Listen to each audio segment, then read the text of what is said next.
What is up, everyone? It's Horror Master, and I'm back with yet another video. And by the title of this video, you can see that I'm making my first CD update. And I've been wanting to do this video for a while. I've just been trying to get more CDs so I can show you all what I've purchased in the past 2 to 3 weeks. I'm probably gonna do that maybe 2 to 3 weeks, depending on my schedule is and what I buy. But I just want to show this massive amount of CDs that I have gathered in the past couple of weeks. And of course, with every CD collector, especially if you're a metalhead, the limit doesn't exist. So it's to show you that I will probably buy more CDs in the past as the years go on.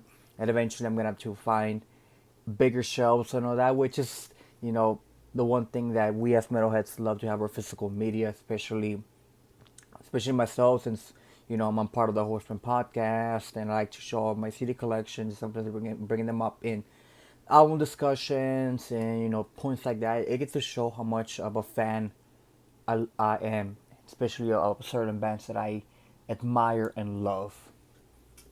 So I have a total of maybe 2, 4, 6, 8, 10, 12 CDs. 10, 11, 12 CDs I'm going to show you, and a little bonus little thing that I got in the mail today. So let's get into the CDs that I recently have purchased. And I want to mention that I usually do my purchases everywhere, like eBay, Amazon, FYE, my local Second and Charles. Anywhere that has CDs, I always like to also go to the label, because it's important to support the record labels, so these bands can continue to tour and continue to give us more amazing music. So, and also on Bandcamp, which like I said, if you don't have a Bandcamp, I seriously suggest you all to get a Bandcamp. It will change your perspective of music, whether you like metal, hip hop, rap, country, whatever. There's always something for everybody. But me being the metalhead, metal is my main bread and butter. So but jibber jabbery. Let's get into the cities that I have got. So one of the first ones, and I have no alphabetical order. So the first one is Behemoth, I Loved You at Your Darkest. I just want to say that, first of all, the packaging of this album is amazing. I mean, of course, you have with the little cover right there, and once you get it out, of course, has the Behemoth cross, or St. Peter's cross, whatever you want to call it. And then, of course, just let it up. We get into the actual album cover, which is probably one of the coolest album covers Behemoth has done, next to something like The Satanist. But this was an album that came out in 2018, and this was in, I think if I remember correctly, in my 2018 albums of the year. If I remember correctly, this was before. No, actually, this was the first album of the year that we did in the Horseman podcast, and I think this was one of the albums I had in the list. And when you have songs like Barcebel, God Equals Dog, Sabbath Master, Roma, if Crucifixion wasn't enough. I mean, every single hit is amazing. Plus, I've been jamming more Behemoth since I'm getting ready to actually see them live in San Antonio in April. So I've been jamming the hell out of Behemoth. So I'm really excited to see Behemoth for the first time. Next album that I have is Boston, Don't Look Back. I'm a huge fan of Boston, to the point that in the album's covers episode on The Horseman, I put the Boston subtitle as my number one favorite album cover of all time, because it's so mesmerizing, so unique. And Boston's one of those bands that, it's iconic, classic rock. And, the second album, of course, the second album was not as big as the self-titled debut. But, oh my god, still has some great songs. Don't Look Back, used to Bad News, Feeling Satisfied. A Man or Never would be probably the best song out of the album, probably my top 3 to top 5 favorite Boston songs of all time. So if you have not jammed Boston, and if you just know just the Boston for the subtitle, do yourself a favor and jam this one, and also jam Third Stage, and also the rest of the Boston catalog, which, yeah, and of course some of them didn't, of course, feature the late great Brad Delph, but of course you still gotta check them out. It's Boston no matter what. Next up, we have, of course, a bit of a throwback to my middle school years. Bullet for My Valentine. I remember when this album came out. Of course, this one came out in 2006, so I was still in. I think I was barely getting. I was, I think, sixth or seventh grade of middle school, around there, or I don't know, somewhere around there. But when this album first hit me in my middle school years, of course, when you're horny as instinct teenager, you feel so many emotions that it's you against the world. And this album really did represent, or actually talked, what I felt during those times. I mean, when you have classic songs like 10 Years Today, Room 409, the infamous Tears Don't Fall, which is probably their best song and most recognizable song to date, and probably one of the best albums that came out in the 2000s. This was after the, I guess, kind of the death of new metal, but the kind of the rise of metalcore. Even though Bullet for My Valentine were kind of metalcore, but not really. They had more thrash metal influence, and then of course the follow-up was a better album. And their current stuff is, I can live without it, but of course you cannot be a Bullet for My Valentine fan and not have this in your collection. Next up, we have Death, Spiritual Healing. I'll say it once, I'll say it again. Death doesn't have a bad album. Every single Death album is something unique, something that you need to listen to.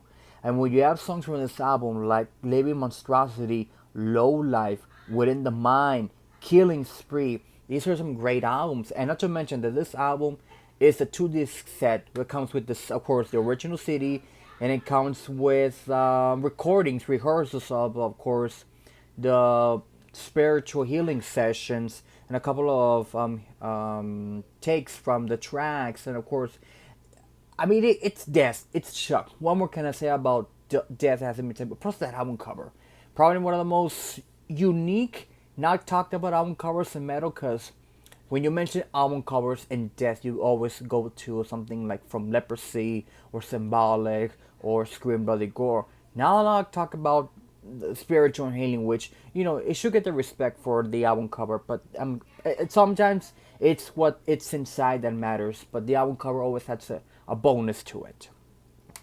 Another album that I'm gonna talk about was during my middle school to early high school years. I want to say 8th to 9th grade. I really got into this band. Default, One Thing Remains. Yeah, a bit of an alternative rock kind of album, even though Default were never as big as they, because not many people don't know who Default are.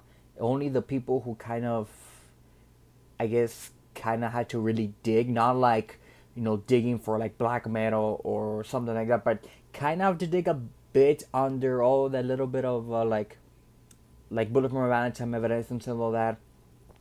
But Default again has some cool tracks. It's not heavy metal. It's like more alternative rock. So for somebody, like I said, for somebody who wants to get something heavy but not super heavy, but kind of commercial, but not really commercial, if I'm making sense. I mean, Default was a great album. This is probably my favorite album. When you have songs like Count on Me, All Is Forgiven, It Only Hurts, The Memory Will Never Die, that's probably one of the best songs they've ever written. If you read the lyrics, I mean, the lyrics, they just hit you so hard in the heart. I mean, and you can kind of relate to that. Especially, I remember the day after my graduation, I put on that song in my bedroom, and I just began to relive those memories. It's kind of like the song says, the memory will never die, the love they create will never fade away. It's a great little album to give a listen once in a while. Next album is actually an album that I finally got after I want to say 3 years, maybe 4. It's hard to make my numbers. 3 to 4 years around there, and it's from a band that one of my dearest friends, Lena, got me into them. And when I got this album, I told her immediately that I finally got it, and she was super happy and finally told me that it's about time that I finally got it. And of course, I'm talking about Doll Skin Manic Pixie Dream Girl. I've talked about Doll Skin once in a while on the Horseman. I mean, it's kind of a brand newish band, bit of a punk rock band of nothing but, of course, females, which is nothing wrong against an all girl band, which these girls kick some serious ass. I mean, they have great punk rock songs, especially to the point that um, Dave Ellison of Former Megadeth actually discovered Dollskin in a talent show. If I'm remember correctly. I'm sorry, I don't know my Dollskin history that much. So Lena, if you're watching this, I'm sorry. Don't butcher me, okay? But when you have songs like Punch a Nazi, which is a great song, especially if you're in the mosh pit. Of course, fuck Nazis, fuck skinheads, fuck all the, what I'm trying to say. Also, songs like Ruby, Daughter, the ballad Sweet Pea.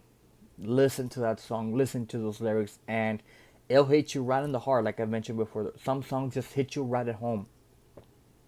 And of course, like I said, it's Dollskin. When you have four females in one band, of course, I said nothing wrong with it. It just creates a sort of energy. Of course, Dollskins has evolved. Of course, two other members are no longer Dollskins. Only Sydney and Megan, the lead vocalist slash rhythm guitarist, and the drummer who are only left. And of course, Alex and Nicole went on to do other things outside of Dollskin, which good for them.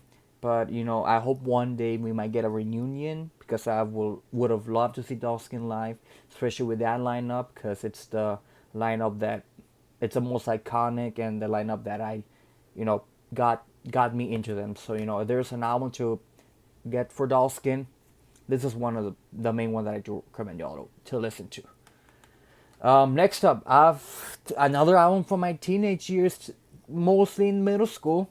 Of course, one of the most important gothic metal albums of the 2000s, Evanescence Fallen. Now, it took me a while to get this album on CD. I don't know why, for the life of me. Again, some albums, and I'm not the only one. There's a lot of people who are like, how come you don't have this album already? And it just sometimes it just go up your head, which is perfectly natural. But of course, Evanescence. I mean, who in the hell did not listen to Evanescence in the 2000s? When you have songs like Going Under, Everybody's a Fool, My Immortal, both the string and electric version, but the song that has allured Evanescence so much into popularity, Bring Me to Life.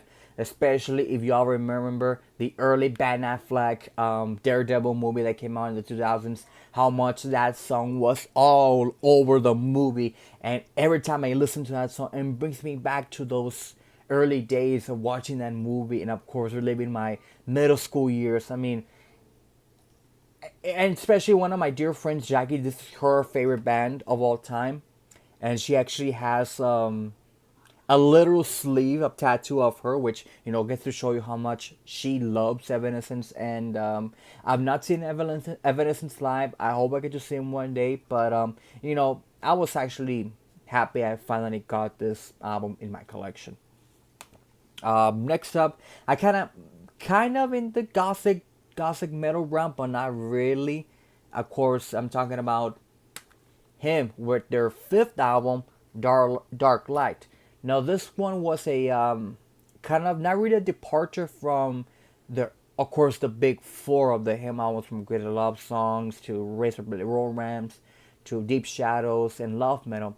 This one was a more personal thing to Ville Valo, because I think it's one of the few albums he, if I'm not mistaken, wrote it sober, or I think that was Venus Moon, if I'm mistaken it. But when Dante's Inferno is really an inspiration for this album, the poem, which if you haven't read that poem, I seriously recommend y'all to read it. It's a really, really good one. When it inspires you to write songs like Wings of a Butterfly, the title track Killing Loneliness. My God, it's one of the most haunting and beautiful songs that him has ever written. To Drunken Shadows, to Play Dead. Everything about this album is amazing, and I think it is now the it came out in what, 2005, if I'm not mistaken. 2005, around 2005, 2006. So I think the 15th anniversary already passed or is about to happen. So kind of a little bit of revisiting of him, which y'all should check out. I've mentioned so many times. He's one of my favorite bands of all time. Next album, I actually got it on one of my trips to Walmart when I was grocery shopping. I was like, let me go through the CD section and see what I find, because you never know what you can find, especially on Walmart. And one of the albums that I immediately found, and I was like, I need to have this in my collection. And I'm not a huge fan of this band. I mean, I do love some of their songs, but this one's probably one of my favorite albums from this band. And of course, I'm talking about Kiss Destroyer. This is the 40th anniversary. It comes with 2 discs. Of course, comes one with the album, and the second one with some live tracks, some demos from Stanley and Gene, some, of course, unreleased material that didn't make it to the album, some alternative remixes of the album, which, Kiss fans kind of nerd about, which one's the superior recording and all that. But, of course, one of the most iconic album covers in the 70s, of course, when you have all 4 members of Kiss, the original 4, Gene, Paul, Ace, and Peter, in there. It's like they were escaping from a big explosion and they're just, happy they're alive. But my God, it's probably one of the best Kiss albums, next to something like maybe Love Gun or even the debut. But of course, if you have not listened to Kiss, listen to this album, especially when you have songs like Detroit Rock City, The Monstrous Best, God of Thunder. My God, what a beast of a song. Jesus Christ. Next up, I actually have 2 albums from the same band. And I've been getting more into them lately because, this, of course, I'm talking about 2. 2 is one of those bands that, for a long time didn't want their music to be on, on musical platforms like Spotify and iTunes and that, because they wanted the listener to experience it, in their home on physical media. And it's understandable because, especially when you have album covers and little things that Tool does to their album covers, you kind of want that in your collection. Of course, the first one that I have is, of course, an animal. I don't know if you can see this, but it actually has like a little lens to it.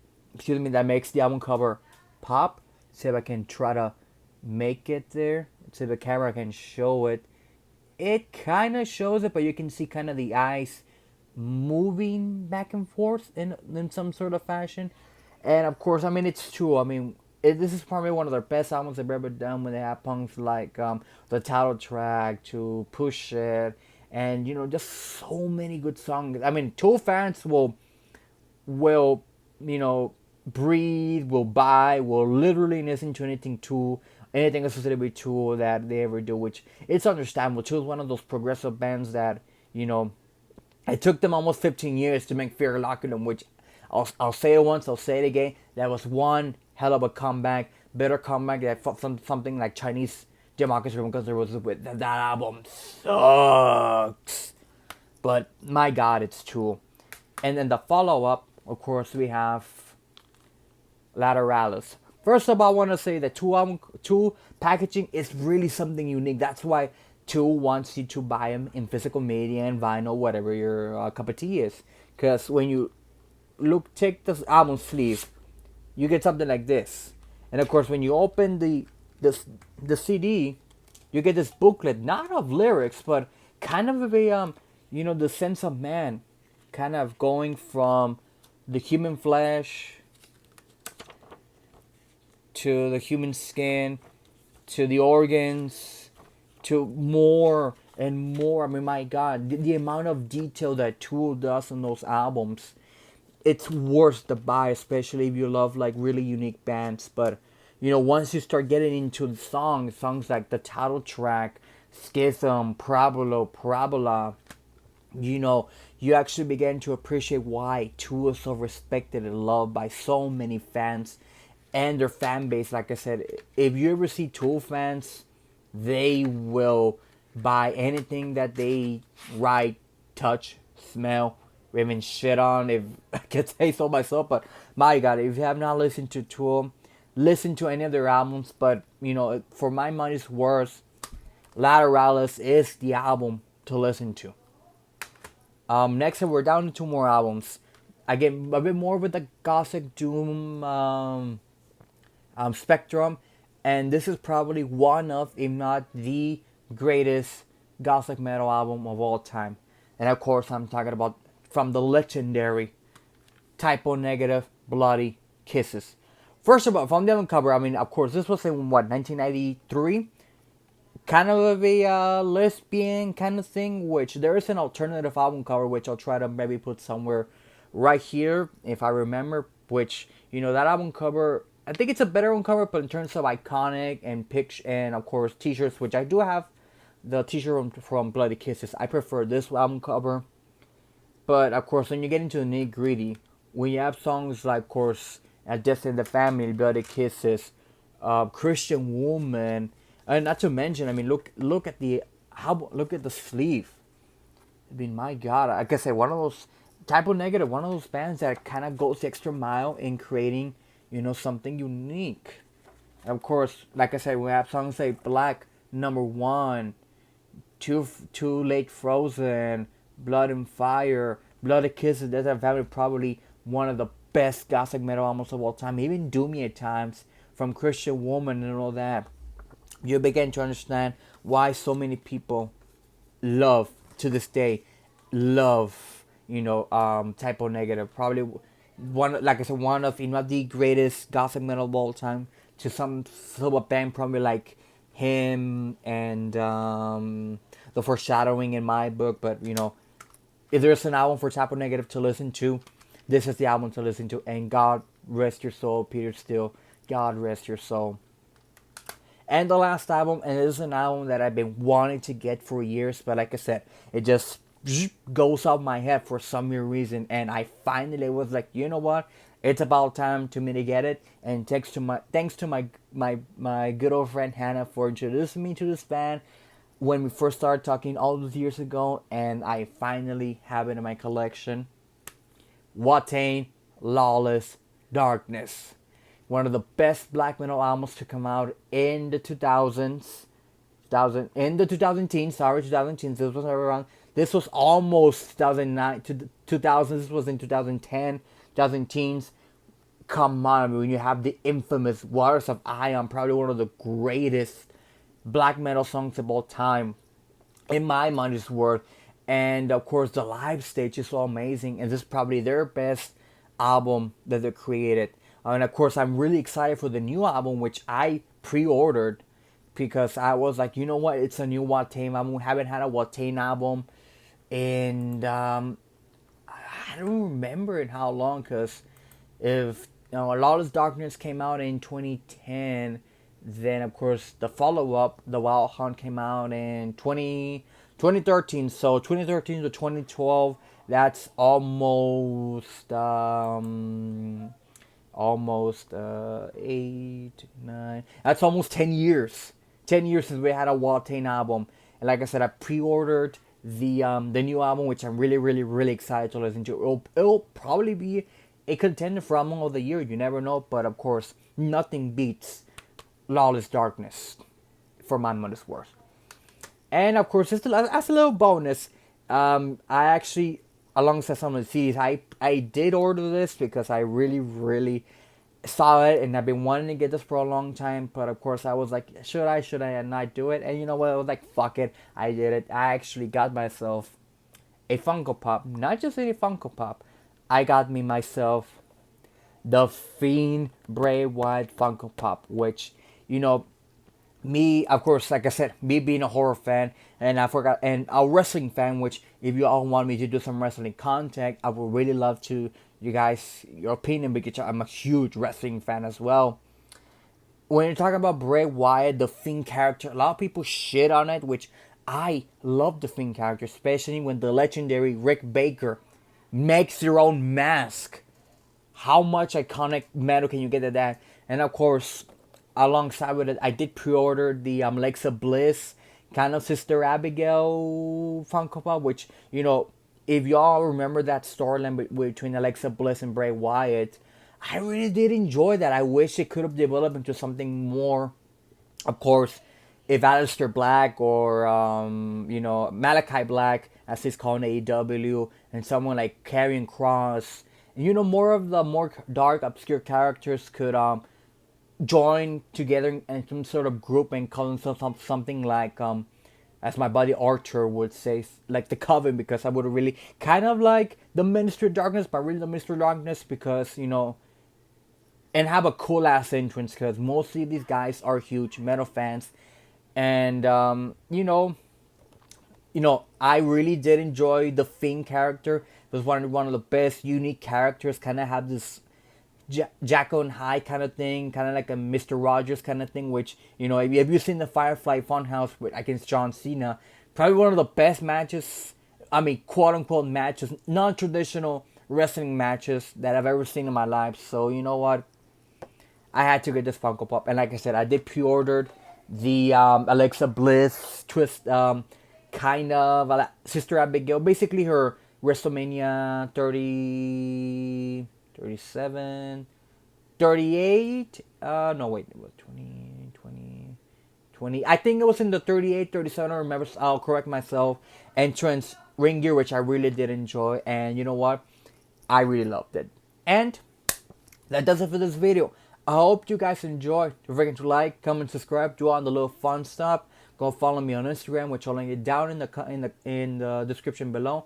And like I said, let me know what you guys want to see. Do you guys want to see more wrestling content, metal, horror? I'll try to bring you all those guys, topics. Maybe another rank 'em all, because I'm trying to think what will be my next rank 'em all. I'll probably do it in something like AC/DC or maybe Metallica or maybe Iron Maiden. I don't know. There's so many things that I want to bring you guys. And I hope you guys stay along for the ride because, of course, I've been enjoying doing YouTube videos as of late. And, of course, like I said, I hope you guys have been enjoying these videos. Of course, share with somebody, share with your friends, share with people just to, subscribe and grow this channel because I really want to make this channel one of the best channels, I could bring you guys possible. But until then, stay metal.